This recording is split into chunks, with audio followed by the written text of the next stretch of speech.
DigiByte too. But, we work in Mark, which I think is an ideal place when you experience a storm such as this, the Dubocalypse.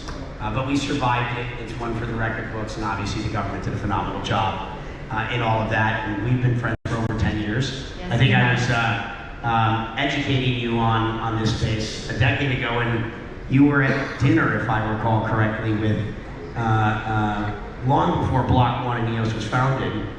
The first time Brendan Bloomer had been fully shadowing me coming out of Kairos. Brock gave me my very, very first Bitcoin, and he looked at me and he said, "You'll thank me later." And I was like, what am I doing? Do you still have it? So I did lose the keys, I know. You and 99.9% of everyone else. I think I gave away at least $100 million of Bitcoin. There's only one person I recall or know of that still has it. If only I had given it away in a way that had come back. So I went to Brock one day and I said, I have this crazy idea. I think that we can use rewards and loyalty credits, and I think that there's going to be a new currency out there. Lo and behold, he goes, oh, I think I said it's already created. About your ideas. Come over to the house, and I had been studying time banking because I thought if we can bank our time, then we can create currency that's valuable because human capital is valuable. And so he said, here, I will give you all of our technology. Go ahead and do it. And I thought, oh, I don't know about that. Do you remember when I introduced you to Carla Ballard? Yes, I ran for president of the United States of America, and my vice presidential running mate was Carla Ballard, who Brandy Vale introduced me to in that same context, working on a similar idea. Wow, I'm having a moment here.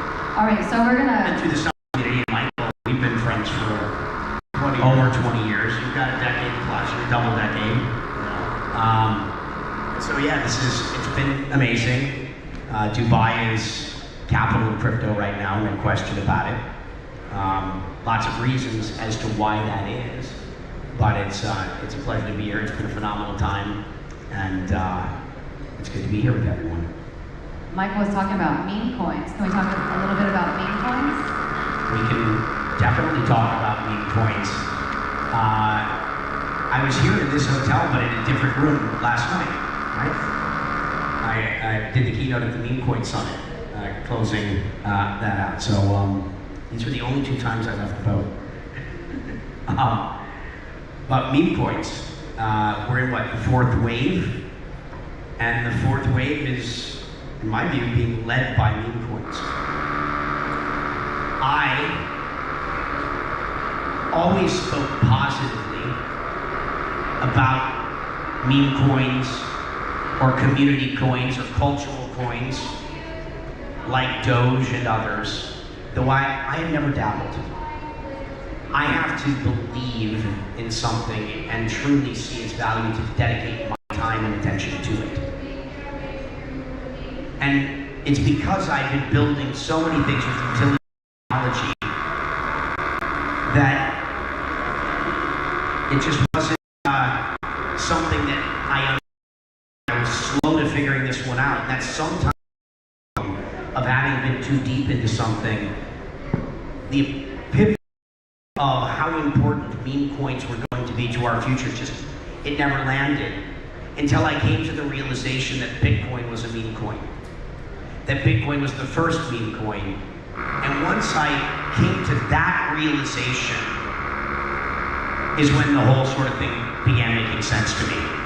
And the Bitcoin meme narrative was money over hard money, Federal Reserve, inflation, and all of the messages that was the story that built the Bitcoin community. Now obviously it had technology and utility to accompany it, but that was the narrative. And so my conversation last night was about if you can't beat it, meme it. And if you want to lead them, meme them. And so I'm a big fan of everything that's going on there. We're working on things. I think last night the shirt I wore was Meme Lord.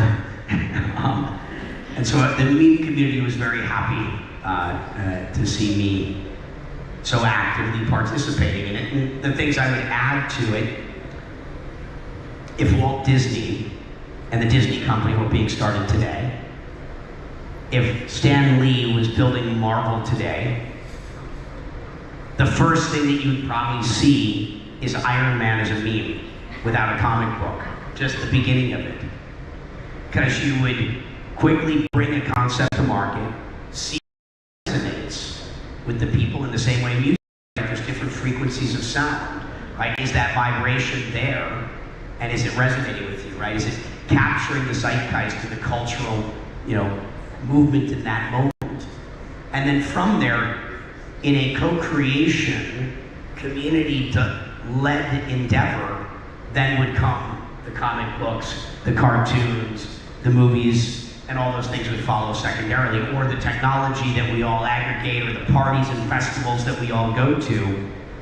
As I'm saying now, the revolution won't be televised.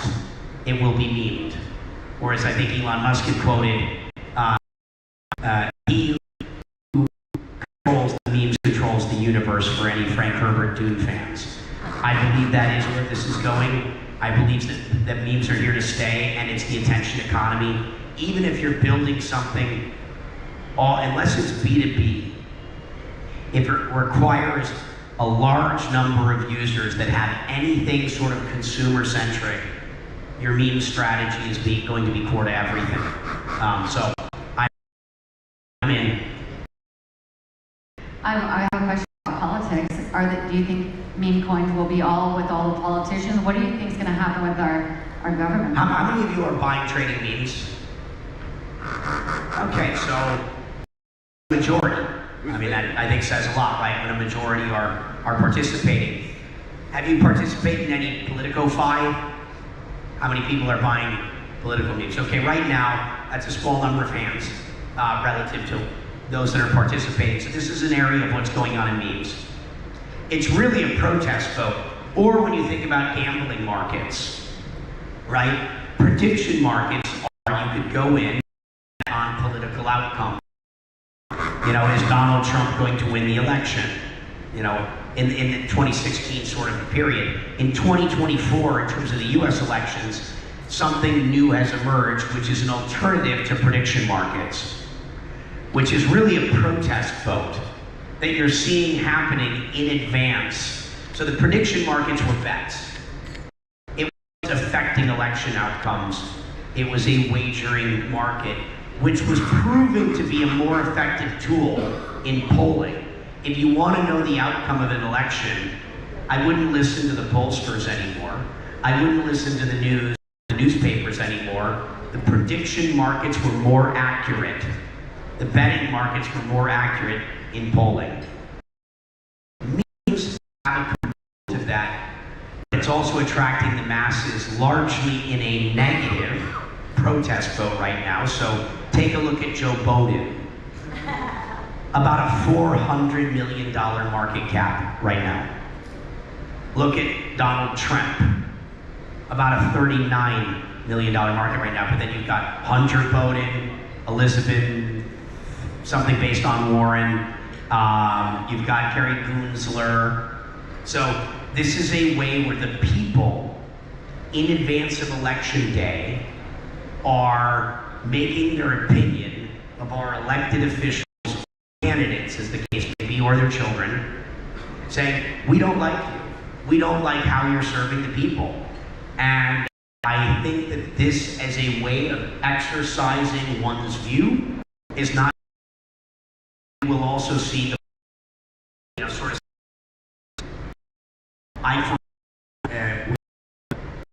with the activity that I'm going to get very involved in this, but not just as a tool for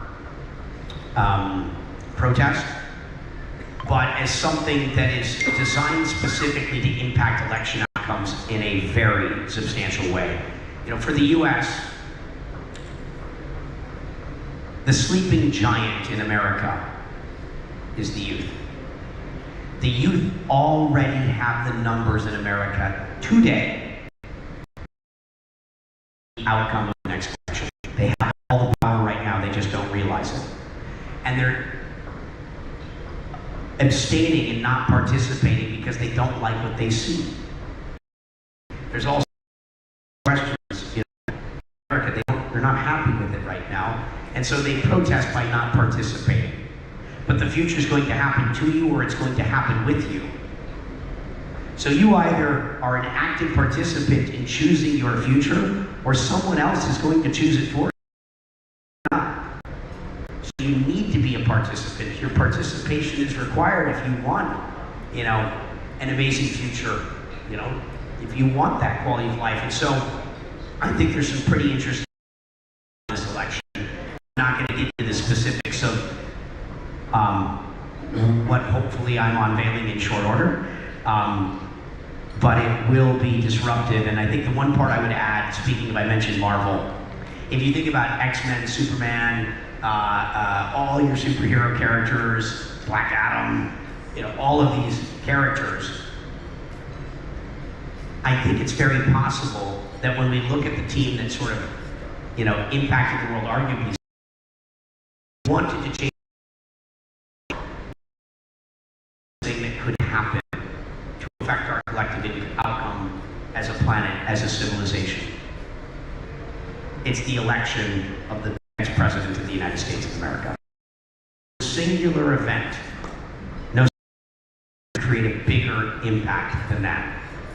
And imagine if the Shiba Inu army, and the Doge army, and the Pudgy Penguin army, and the Bitcoin community, and all of these networks reach the youth where they are, activated, and just got everyone to get out. Barack Obama got the youth to show up a little. We could light it all the way up.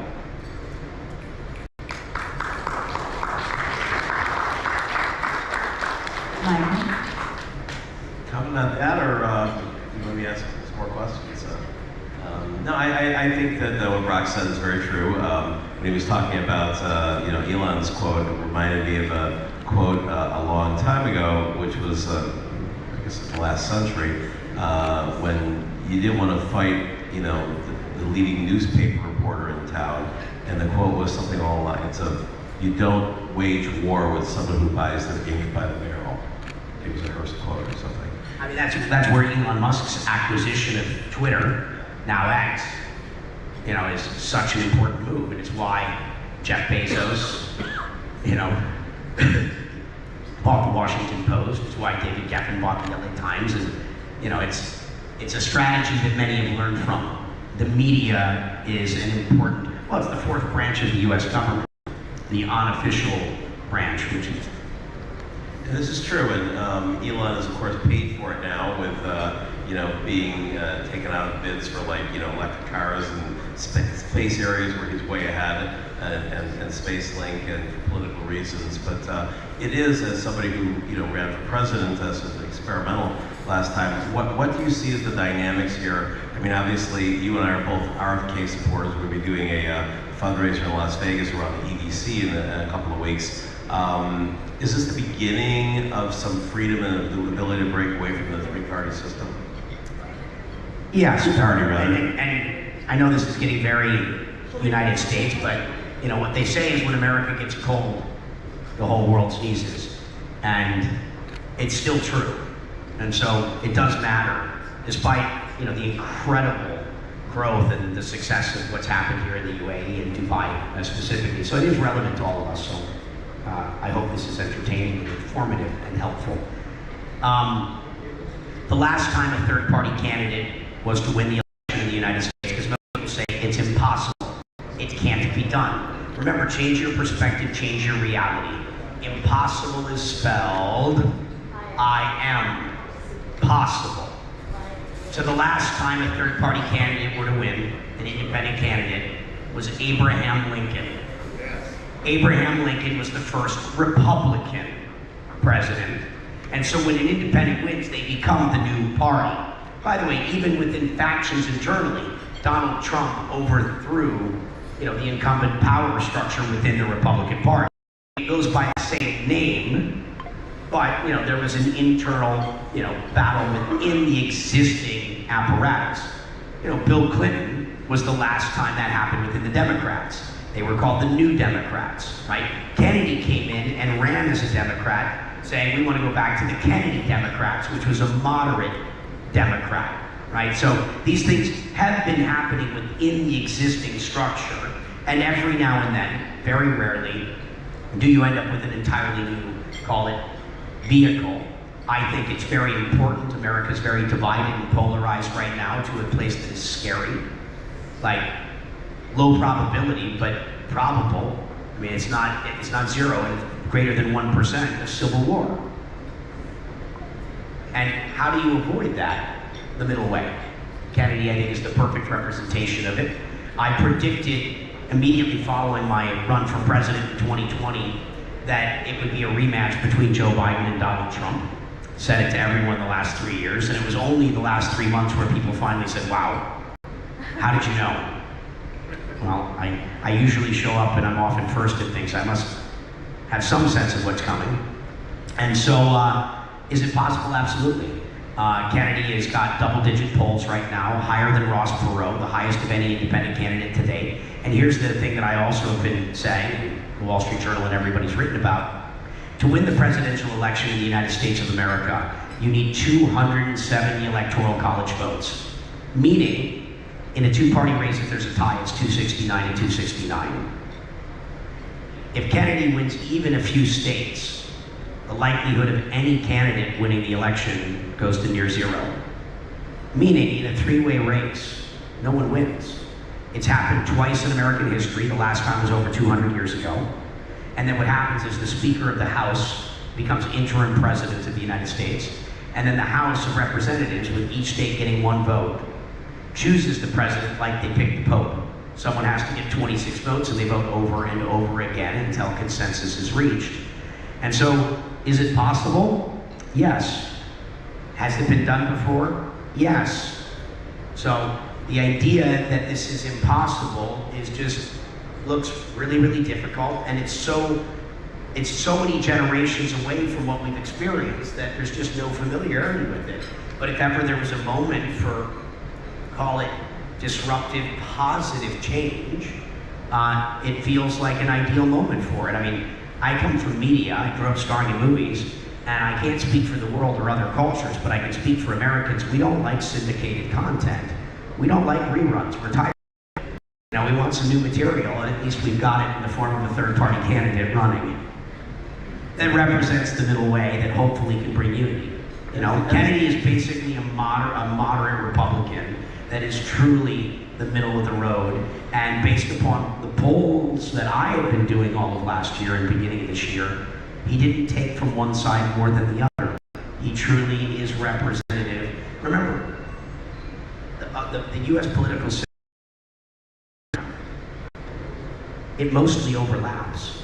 And we have been misled to believe that we're really different and we should be at odds because of the vocal minority on both ends. And when the silent majority realizes that we are all in this together, and we're going to win together or lose together, hopefully we figure this out and do the right thing. An interesting point is, I've said for many years that, obviously ignore the flyover states, which are very red. Most people I know on the east coast of the U.S. and the west coast of the U.S., which is the majority of the population, their general philosophy is that they're socially liberal and fiscally conservative, but you never get to vote for that candidate because of the purity test of both parties. But RFK Jr. really is that candidate. He is very socially liberal, and he is very fiscally conservative, and so that's a really nice fit. I'm going to pivot from that, though, to also anti-war. And very much anti-war. And pro-crypto. Which, I mean, with everything going on this last week, like, we really need, leaders around the world that are opposed to the war machine. The consequences of war are a bit of a problem, as anyone paying attention has noticed. We were dangerously close to, What do you think about Costa Rica and UAE recently and signing off on an agreement? Any updates on that? Yeah, I mean, but what we need right now is those that are in positions of leadership around the world that are influential, yes. It's very helpful when we get governments, you know, being leaders, even small governments. You know, President Bukele, right, had a state who made himself a world leader. You know, the future favors the bold. Fortune favors the bold. You know, look at where we all are right now. Incredible leadership here has led to a 21st century nation state that is attracting the intellectual, financial, and, you know, the creative capital from all around the world. People vote with their feet, and, you know, 50,000 is here this week. Michael, you were talking about, we've been talking a lot about Africa today during this summit, and we have a few great people in the audience right now doing some wonderful projects, including telecom. And Michael, you and I were discussing the importance of telecom, teleco, and possibly even wallets being embedded into the system to make some. We already have a move from, most of Africa is mobile money, so they are already using a form of digital currency, but it's cell phone minutes. And it's not that much of a disruption for the telcos to decide, you know what, we see the people in Nigeria want Bitcoin, they want Tether, and to simply have it as an option to cell phone minutes. And Brock, I know you've been very active all over the world, including in LATAM, with similar initiatives to be able to like go and see, you know, what is the quickest way to get Bitcoin and cryptocurrency in places that, you know, are not there for meme coin casinos. They're there because their livelihood depends on having something that's stable or appreciated. Yeah, I mean, clearly the telcos are very well positioned to provide more than telephony or connectivity. You know, it's the desktop, and the desktop with hardware built in, which allows you to do a lot of things. And so the most advanced payment market in the world 10 years ago was Kenya. Kenya had a product called M-Pesa. And when you don't have an incumbent infrastructure, right, which is an incumbency of protecting the status quo, creating friction to oppose innovation for the obvious reasons, to protect what you have, build a moat. You don't have that, which gives you the freedom to leapfrog, you know, to whatever the latest and greatest technology that's available. They went right from, they skipped wired tech and went straight to wireless. They skipped, you know, PayPal and all of these things and went straight to an alternative standard, the telco standard, you know, prepaid cell phone minutes. And so a lot of the innovation is going to come from the places where you either have leadership, like here, or with the Bukele in a handful of places, where due to great leadership, things happen quickly, or it's going to come from the places that need it most, out of necessity, right? Necessity often brings forth the change. And so, yeah, telcos are clearly there. I hold a role in the United Nations through a permanent mission in my 21 countries of coverage are Spain, Portugal, the Dominican Republic, and every country in Central and South America. So I spent a lot of time there working on telecom with government. And if you looked at what happened, Dubai was really the first that said we're going to move toward blockchain. Kennedy last week said, if I'm president, we'll move to blockchain. But Ukraine was also a very interesting one. Out of necessity, the government went full digital. And so I can't say which government I'm talking to about doing this, but they're also in Latin America. By way of the telco, the government go through its own evolution of digitization. And there's so many, you know, reasons for it, whether it be land titling, you know, identity, you know, CBDC. And by the way, we often vilify all these things in cases of CBDCs, but I want to point out one thing about technology. Technology is amoral. It is neither good or bad. It is a tool. How we use it, our intentions, and its design determines the impact it has. Which is why you can't just throw the baby out with the bathwater. You have to actually do the work to understand the implementation. Because you know, electricity can be used to turn on lights or electrocute someone, right? You know, There are, how we use these things matter, so don't just dismiss something because it's been presented to you in a negative light. Right? There's two sides to everything. I'm sorry to interrupt, because we are very short on time. We do have questions from the audience, so if you'd like. That was my next question. Oh, fantastic. So I'm going to start with you, sir. Go ahead. Player One Taco. So one of the things that you came to and you talked a lot about was interuse within telecommunications and stuff like that. We have a lot of different apps. We have like Libre, we have User that helps teach people about Bitcoin. What are some of the things that you see on the horizon that will help onboard new users, but also educate people a little bit more about what they already have? And things like Wall of Satoshi, we have Lightning Network that makes peer-to-peer a lot faster and a lot easier in infrastructure layer and in up-and-coming countries like Latin. Well, someone's probably going to get the best KOL deal out of me ever. I've never done a KOL deal. Actually, I've been asked a bunch of times this week. I'm like, no, I've helped out a handful of companies that I thought were interesting or invested in. But last night I was given a free phone. And this is going to be the best deal anyone's probably ever gotten in terms of me talking about them. But it was the Earn phone. And basically incentivized use. I thought it was pretty cool. They were handing out phones at the ARDR party last night. And there are others that have done this. I remember Keep back in the day. I mean, this is not a new model. People have been creating these incentives, but with tokenization, you know, that seems to be a pretty powerful tool for driving adoption. People are saying, use our phone and basically get paid. For those that don't know my background, I was the main market maker running all the markets for the metaverse when we used to call them massively multiplayer games. World of Warcraft, Second Life, all this stuff. The video game industry was a subscription, a packaged software business. You bought games in a box. Then it became a subscription business. You paid monthly. And then I basically said microtransactions, digital currency has value, pioneered that whole world, ran it basically globally for a long time before Bitcoin, which then caused game companies to say, instead of charging subscription fees, we can have a microtransaction model, which is, you know, microtransactions. And then that became kind of play to earn. And the idea that this is going to continue to happen and become more pervasive societally is clearly the trend that we're on.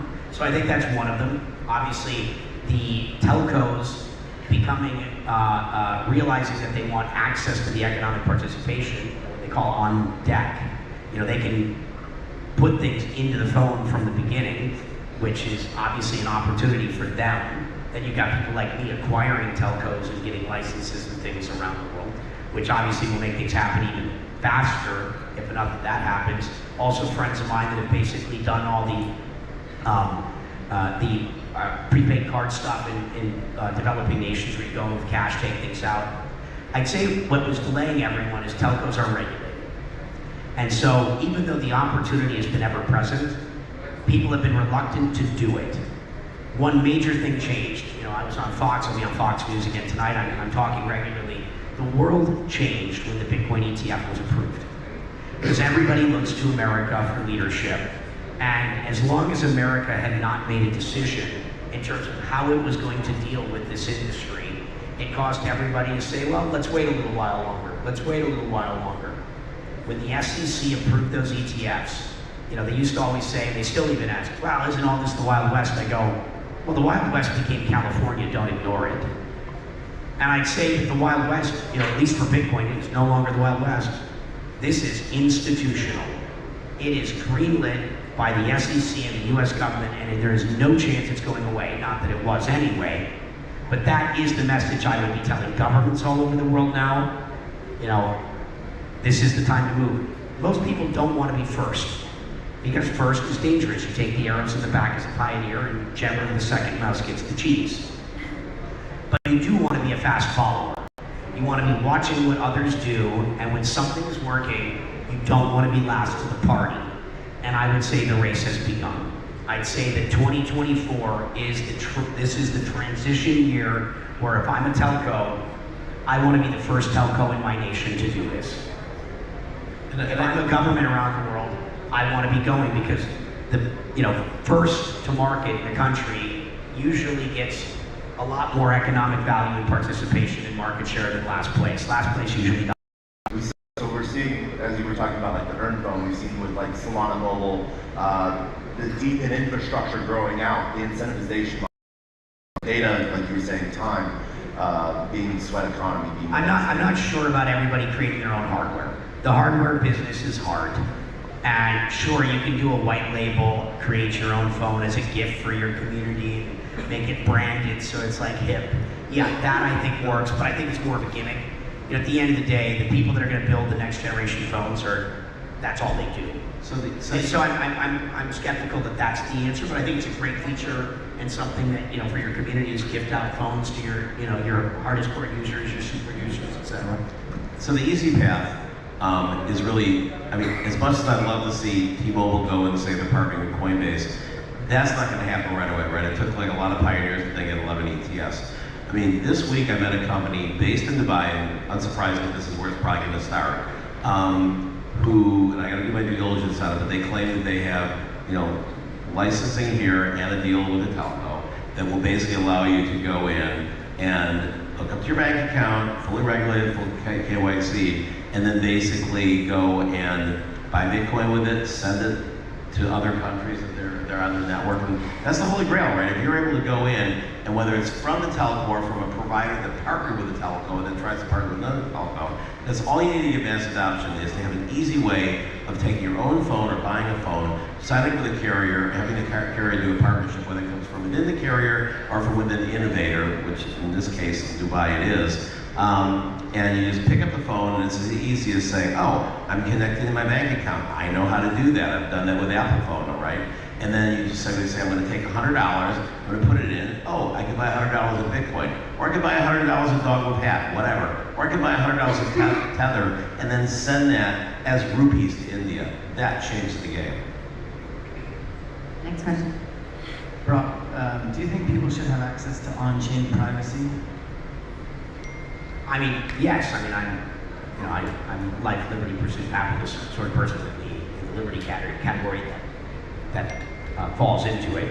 And so, you know, the question is where, right? I also believe I'm not an extremist. I'm not a maximalist. I'm a curious person that, you know, understands that there's always some middle ground, and there's a point to being overly principled, right? We have to find consensus that can work for everyone. You know, we talked about, you know, Binance. You know, Binance probably should have done more to keep certain actors and things off the platform. You know, there are, you know, I support the mission of how I support life, you know, in all ways, always. And so my view is, how do we advance civilization in a way that works for everyone as best we can? And how do we minimize chaos and human suffering so that we can go through the creative, destructive, evolutionary events that keep circling, you know, in the most positive way possible? And so there's a balance of making sure that people have sufficient privacy, that they have the freedom that they need, while understanding that we share this world together, whether we're in the confines of a nation state or whatever it is, and we have to find that through whatever form of governance, you know, we're involved in. And so it's not always the extreme of that, which can create all sorts of other problems. And that's why it's important that we're all part of the conversation. But yes, I believe in privacy, but it doesn't mean to the point that we are putting ourselves all at extreme risk. And the question is, what are the solutions to that? How do we find solutions to ensure, you know, we also want security, right? We want privacy but security. We want privacy and safety, you know, and so it's in finding the balance. And when you look at the world from a singular perspective, when you're a hammer, everything looks like a nail, versus a Swiss Army knife, right? You're going to sometimes take the overly extreme position, which is why it's important to show up and be part of the conversation. Because individually we may not have the answers, but collectively we always do. All right, we have one more question here. Hi, Mark. I wanted to know your thoughts about capital efficiency in DeFi protocols. Do you think, you know, the existing protocols provide enough capital efficiency for a person to switch over from Web 2, traditional stocks, bonds, and those kind of markets to Web 3? Well, I mean, I think we're still experimenting. I'd say that the markets for Web 2 are very established, but I'll point out some flaws in the efficiency there. Microsoft went public, I think, in what, 1996? For $500 million, $580 million or something like that, 680 as a market cap, sub 1 billion. Google, all of these sort of companies. Meaning the terminal value of, the value that was created, the private investors captured less than 1% of the value of those companies where they took, call it 99% of the risk, right? That was inefficient. When companies have gone public in recent times, they're usually going public at around 100% of the terminal value, which means the private investors are capturing all of the value, generally speaking, and the public